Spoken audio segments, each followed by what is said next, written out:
नमो बुद्धाय, जय भीम जय भीम। सबको।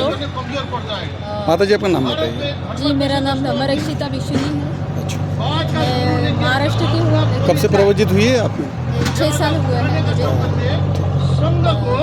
6 साल हो गए। उपसंपदा श्रीलंका से हुआ है मेरा। अच्छा और यहाँ पे मैं हूँ 5 साल से। अच्छा अभी जो भिक्षुनी ने बयान दिया है अपना, भिक्षुओं से भी हम पूछा है, जो भी यहाँ पे अनशन करने बैठे हैं धरना पे, उन लोगों का हम भी पहले से ही है।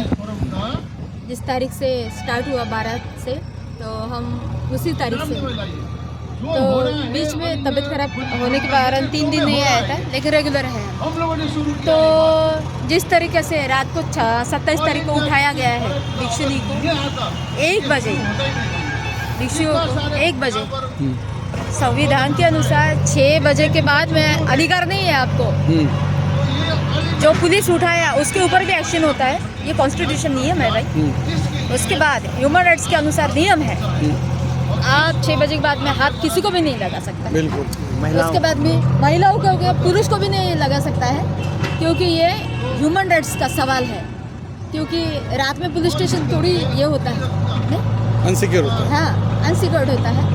तो हमारा प्रशासन ऐसे है कि हम प्रशासन के ऊपर विश्वास करें या ना करें, क्योंकि हर कोई जात से भरा हुआ है। हाँ, मतलब मानवता से भरा हुआ नहीं है उनके विचार, शुद्ध मन का नहीं है और कर्म भी शुद्ध नहीं है। बिल्कुल। हर कोई देखता है ना अपने नज़रों से, कास्ट के नज़रों से देखता है। तो ऐसे ही हुआ 27 तारीख को इनको उठाया गया है, भिक्षुओं को उठाया गया है। हम जब मेन टेम्पल में गए, मेन विहार में गए, हमारे ऊपर भी बहुत कटाक्ष नज़र था कि वो क्या कहा जाती है। हमको पूछा भी गया कि आप तो 9 बजे निकलते हैं, आप क्यों जल्दी निकल गए? तो मैं ऑब्जर्वेशन कर लिया उनका, तो रेगुलर है। और पिछले साल में 7 महीना उनका मीटिंग हुआ है, फरवरी से लेकर सितंबर तक पूरा। तो उसके बाद में मतलब आपके पहले ही वो प्रिपेयर हो चुके हैं जो अनशन के अनुसार, इसीलिए उन लोगों को उठाया गया है। इसीलिए तो क्यों उठाया, फर्स्ट बार क्यों उठाया? अगर आपको राइट्स नहीं है, क्योंकि नागरिक तो भारत के हम भी है, हम चीवर है, अपना त्याग का चीवर है। ये हमारे माँ बाप को छोड़ के हम आए हैं, तो हमारा त्याग का चीवर है। ऐसे कैसे हाथ लगाए हमारे भिक्षुनी को? इंटरनेशनल लेवल पे, नेशनल लेवल पे जवाब देना पड़ेगा। जो पुलिस भेजा है वो रेगुलर पुलिस नहीं है, आरएसएस का पुलिस है, वो आरएस के इसके अनुसार आए, उसको भी जवाब देना पड़ेगा। यहाँ तक नहीं रुके, अभी पुलिस भेजा है वो कि एफआईआर के अनुसार इन 3 लोगों का नाम दर्ज किया जाए, आप सिग्नेचर कीजिए। ऐसे कैसे सिग्नेचर कर दे? मतलब आप गलत करें और हम सिग्नेचर करें? हम आपके ऊपर एफआईआर करेंगे भाई, हम भी नहीं छोड़ेंगे तुमको। अगर आप गलत हो तो गलत तरीके से हमको भी हमारा कांटा निकलना आता है। इसीलिए कि जितना भी इंडिया में बुद्धिस्ट भिक्षुनी है वो जाग जाइए। अगर बौद्ध गया में भिक्षुनियों का हाथ लगाता है तो आप भी सेफ नहीं है। इसलिए ह्यूमन राइट्स के अनुसार आप भी अपना महाराष्ट्र हो, उत्तर प्रदेश हो, बिहार हो, सारा ऑल इंडिया 1,000 कॉपी बना के, सिंपल कॉपी में अपना पूरा भिक्षुनी संघ का नाम लिखिए, स्थान लिखिए, आप किस प्रदेश से हो और हमारे भिक्षुनियों के साथ ऐसा ऐसा हुआ है, पूरा 1,000 कॉपी जाना है नेशनल ह्यूमन राइट्स कमीशन में। हर प्रदेश से जाना चाहिए ताकि वो भी जाग जाए कि क्या हो रहा है, कास्ट के नाम पर बोध गया में क्या क्या हो रहा है, महिलाओं के साथ में क्या क्या हुआ है। नेशनल वुमेन्स राइट्स भी जागना चाहिए कि महिलाओं के ऊपर क्या हुआ है रात के 1 बजे। मतलब ये सेफ एरिया नहीं है। तो इंटरनेशनल विश्व इधर आता है, उनको तो क्या क्या नहीं लोग नहीं करते हैं, पैसे के लिए फ्रॉड करते हैं ये लोग, उसके ऊपर बलात्कार करते हैं और उन लोगों को मार के फेंक दिया जाता है। भिक्षुनियों का कितना भिक्षुनियों को मार के फेंक दिया गया है बौद्ध गया में। हाँ, ये इतिहास है बौद्ध गया का। तो इनके ऊपर अभी से ही कार्रवाई भी होनी चाहिए और इनके ऊपर एक्ट भी लागू होना चाहिए लीगल प्रोसेस से। क्यों है?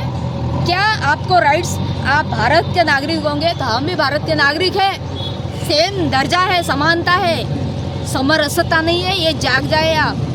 समरसता वो आरएसएस का शब्द है, लेकिन समानता बाबा साहब ने कॉन्स्टिट्यूशन के अनुसार दिया ही। हमें लिमिट में रहिए, अपने लिमिट में रहिए, क्योंकि आप भी भारत के नागरिक हैं। नहीं तो जम्बूद्वीप में आप नहीं होते तो हम दिखा देते कि बुद्धिज़्म क्या है, है ना।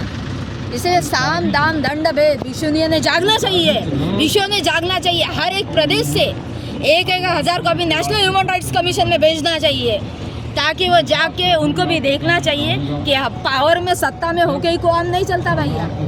इसमें जन्म लिया है ना भारत में, तो कानून से ही चलना पड़ेगा, नहीं तो हम भी कुछ कम नहीं है। अगर ये सीधी तरह से नहीं माने तो इनको भी कानून सिखाना पड़ेगा। कानून तो सिखाना ही पड़ेगा। कानून से भी नहीं सिखाना पड़ेगा तो फिर और कोई और भी जगह सिखाने के लिए बाय पोस्ट ये जो हुआ है 27 तारीख को, बाय पोस्ट बाय कॉपी कीजिए, ह्यूमन राइट्स में भेजिए। 1000 कॉपी विश्वविद्यालयों का जाना ही चाहिए, उपासक उपासिका जाना ही चाहिए, ताकि ये 26 जनवरी 1950 का एक्ट लागू हो सके और बौद्धों के हाथ में ये आ सके। हमारी धरोहर, ऐतिहासिक धरोहर बौद्धों के हाथ में, हमारा कानून के अनुसार बुद्धिस्ट जो महावीर महाबोधि है वो हमारे हाथ में आना चाहिए। हम इसके मालिक हैं, हम इसके, बाबा साहब ने बुद्धिज्म क्यों दिया है? क्योंकि हम इसके प्रॉपर मालिक है भाई। हम लोग जो बुद्धिस्ट है, इसलिए बाबा साहब ने 5 लाख लोगों को बुद्धिज्म दीक्षा दिया। क्यों दिया है? राइट्स दिया है, मतलब पहले बुद्धिज्म झंडा गाड़ दिया है। जो आप तिरंगा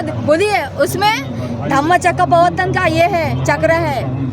गांधी जी के कुछ उपासक गए थे उसमें कि चरखा का चक्र लगाइए, बाबा साहब बोले ये चक्र है ना उल्टा दिखता है, सीधा डाल के धम्म चक्र चिपका दिया 24 आरे का।